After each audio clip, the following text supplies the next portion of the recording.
This is ESN News Edmonton. Thanks for tuning in. This is ESN News Edmonton. Edmonton specific news. Edmonton specific news. Edmonton specific news. Edmonton specific news. Thanks for tuning in.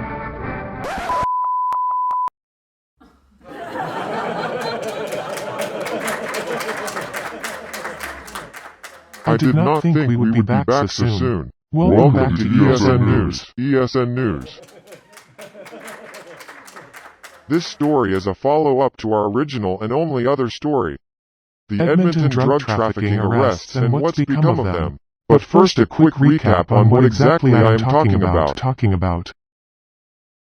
Business owners are facing accusations tonight of knowingly buying stolen booze, then reselling it. Police investigation into the growing trend of liquor thefts has led to a massive liquor bust here in Edmonton. Nearly 2-year-long investigation. Edmonton Police Service says a large amount of stolen alcohol was found, along with a coordinated distribution network that was supplying the stolen liquor to local businesses. During multiple search warrants across the city, about $130,000 of liquor was seized. Police found 350,000 unmarked cigarettes, $73,000 of fentanyl pills, $185,000 of cocaine, and Xanax pills worth more than $5,000. Police have arrested 10 people and say they aim to arrest 4 more suspects, including at least one known member of the Hells Angels and 3 business owners. But there were many more.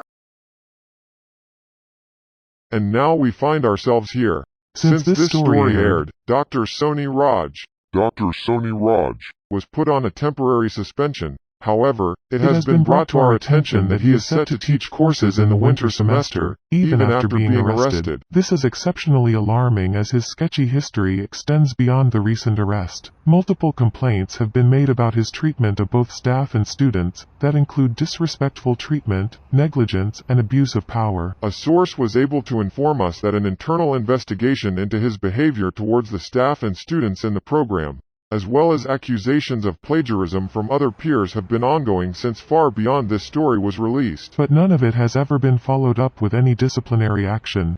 With zero communication from the university, the dean, or the department chair about the news story, or the fact that this man is being allowed back on campus and being allowed to teach again.